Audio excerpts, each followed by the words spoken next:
ये लोग सुबह काम करते हैं और शाम को पैसा कमा के गले में रखते हैं और हमें 2 महीने के बाद हमारी किस्त देते हैं, भले कितनी भी देते हैं। में ये 100% पूरा प्रोजेक्ट, इस प्रोजेक्ट की वजह से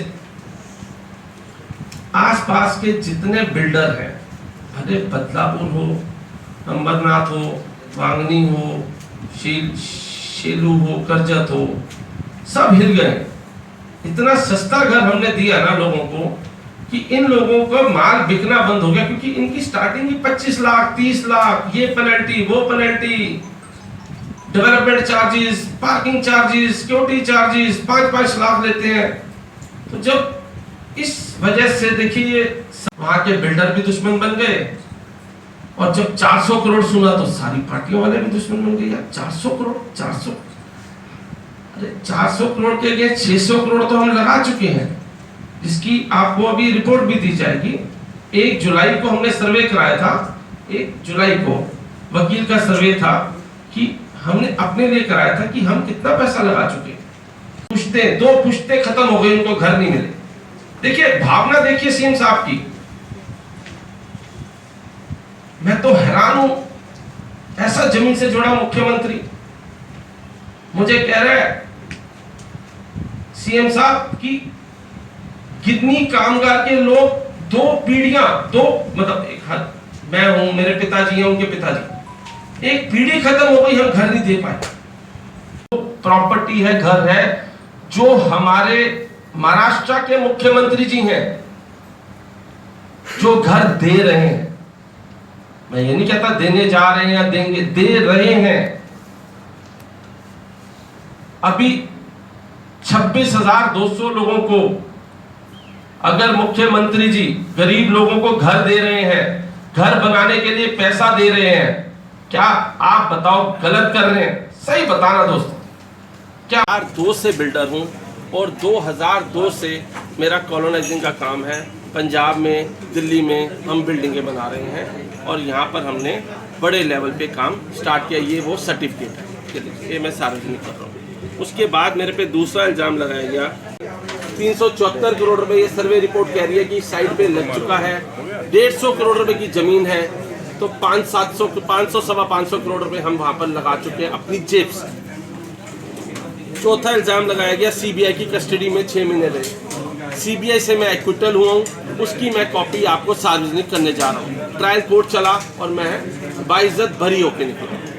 5वां इल्ज़ाम लगाया गया कि डेवलपर ने अपना 1 रुपया नहीं लगाया, वो मैंने आपको रिपोर्ट बता दी है कि 550 करोड़ हमने अपनी जेब से लगाया।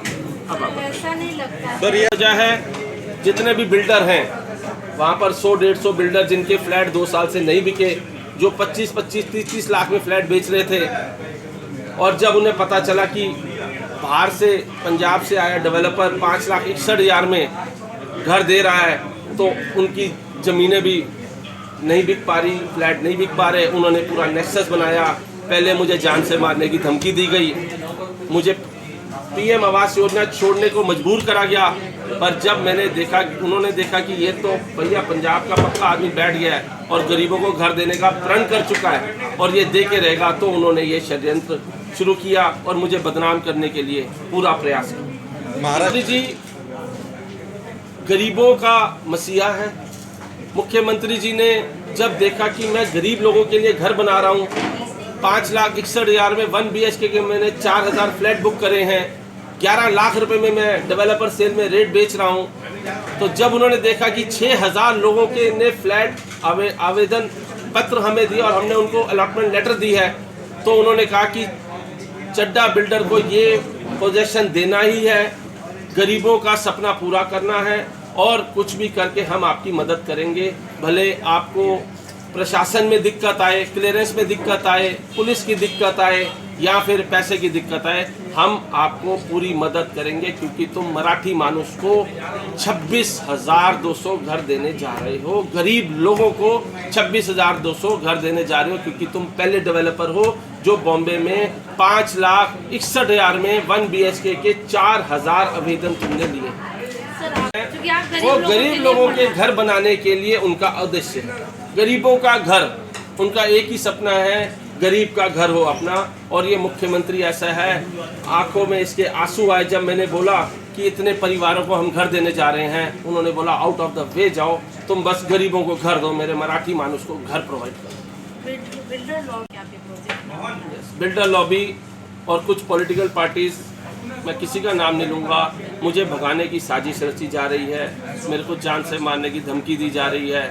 और आपको मालूम है 7 दिन से मेरी कंपनी को इतना बदनाम किया जा रहा है, पर फिर भी हमें पूरी आस है हमारे अपने भगवान पे, ऊपर और नीचे हमारे मुख्यमंत्री जी पे, कि वो हमें सपोर्ट करेंगे, हमें भागने नहीं देंगे। उन गरीब लोगों का सपना पूरा करने के लिए वो वचनबद्ध हैं, वो अपना वचन पूरा निभाएंगे।